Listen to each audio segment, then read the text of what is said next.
escola em tempo integral, passe livre para estudantes do ensino público, aumento dos investimentos em saúde para 10% das receitas da União, manutenção do poder de compra do salário mínimo e multiplicar por 10 o orçamento da segurança. Tudo isso significa aumento dos gastos públicos. Mas o senhor também promete baixar a inflação atual para 4% em 2016, chegando até 3% até 2019.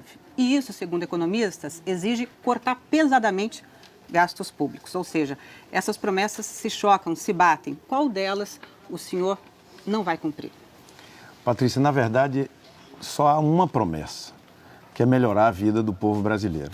A sociedade brasileira tem apresentado na internet, nas ruas, uma nova pauta, que é a pauta da educação, da melhoria da assistência da saúde, que está um horror no país, a violência que cresce nos 4 cantos do país.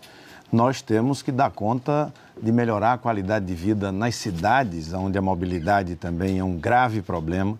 E tudo isso, em 4 anos, nós estamos fazendo um programa de governo, ouvindo técnicos, a universidade, gente que já participou de governo. E é possível, sim. Nós estamos fazendo conta, tem no orçamento. Eu imagino que muitas vezes as pessoas dizem assim, houve uma reunião do Copom hoje e aumentou 0,5% os juros. E ninguém pergunta de onde vem esse dinheiro. E 0,5% na taxa Selic significa 14 bi.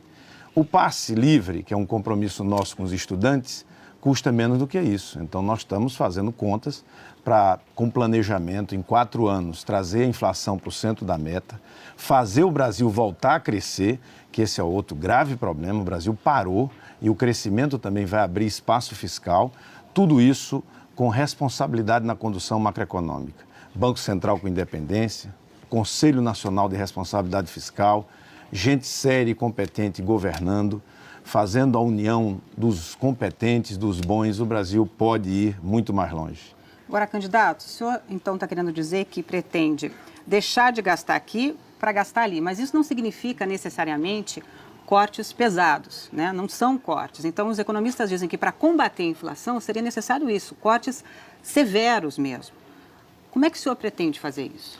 Olha, a inflação não pode ser combatida só com a taxa de juros, como vem sendo feita no país. É preciso ter coordenação entre a política macroeconômica monetária, a política fiscal, mas é preciso também ter regras seguras. As regras que mudam a todo dia no Brasil, muitas vezes, fazem com que o preço do dinheiro suba.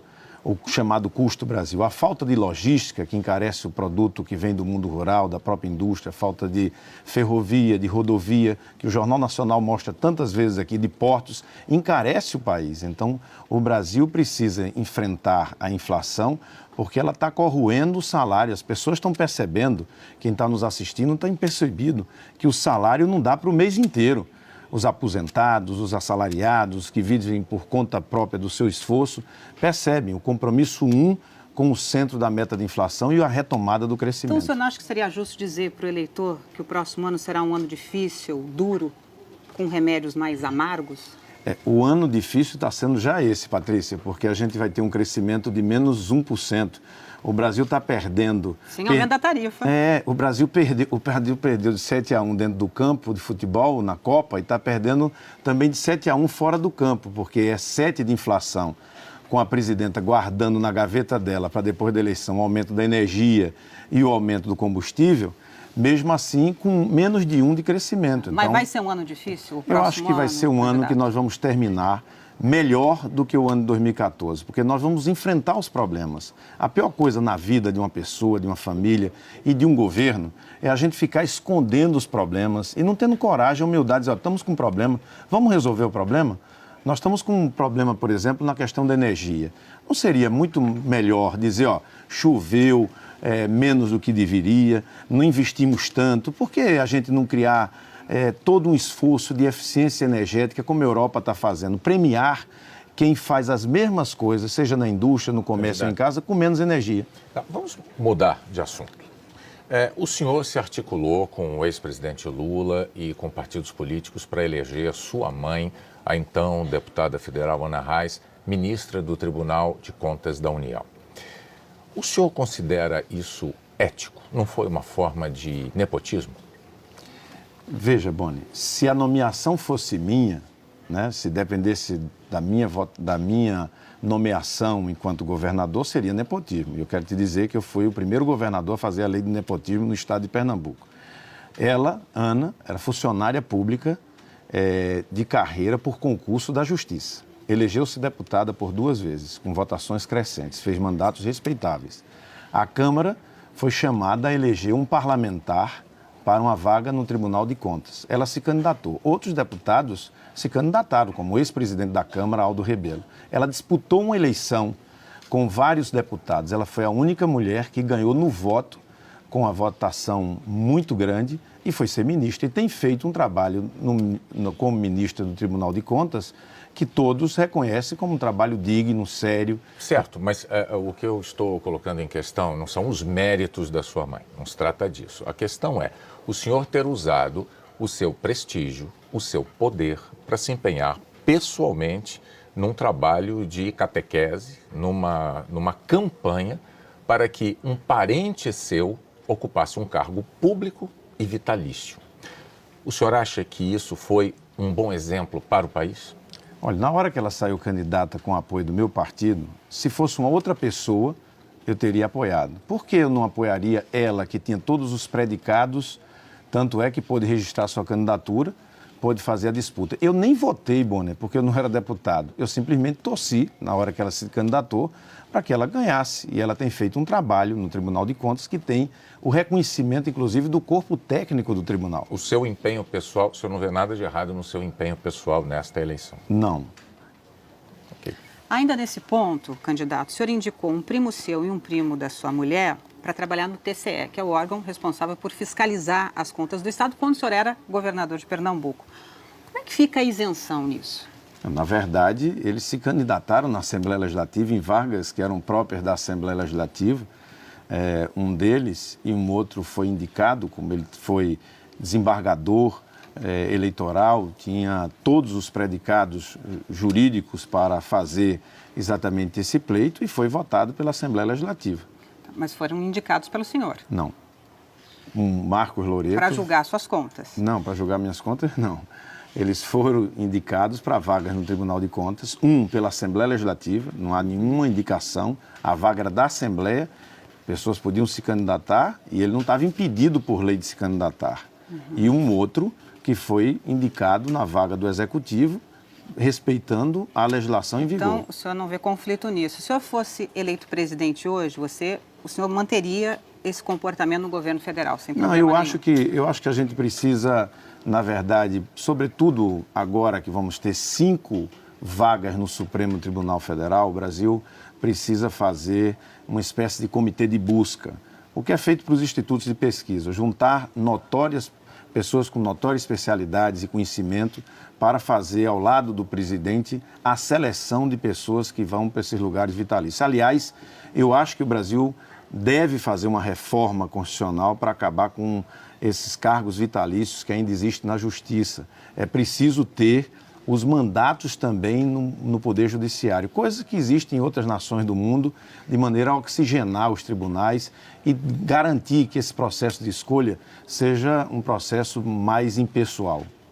Candidato, o senhor tem procurado apresentar o discurso de um gestor moderno, de um gestor favorável ao empreendedorismo privado, mas o fato é que, logo depois do anúncio da sua aliança com Marina Silva, Marina fez restrições ao agronegócio, que é um setor que tem sustentado a economia brasileira em muitos anos. Como é que o senhor pretende resolver esta contradição dentro da sua chapa? Olha, com diálogo, Bonner, mostrando exatamente que Marina não tem nada contra agronegócio, ou contra a indústria, ou contra o desenvolvimento econômico. O que Marina defende, e eu defendo também, e a sociedade brasileira quer ver hoje, é que nós temos que ter desenvolvimento com respeito ao meio ambiente e com inclusão. Esse é um conceito que no século passado parecia que disputava, ou se tem desenvolvimento ou se tem respeito à natureza. E hoje o mundo todo bota numa equação só, tenta efetivamente conciliar desenvolvimento com proteção da natureza e com inclusão das pessoas mais pobres. Claro, candidato, mas eu acho que eu preciso ser um pouco mais específico sobre a contradição a que eu me referi. Vamos falar da reforma, da votação do Código Florestal, um assunto importantíssimo. Na votação do Código Florestal, o seu partido aprovou quase que por unanimidade. E o grupo político de Marina Silva teve uma posição rigorosamente oposta. Marina chegou a dizer que o Código Florestal representava um retrocesso de 20 anos.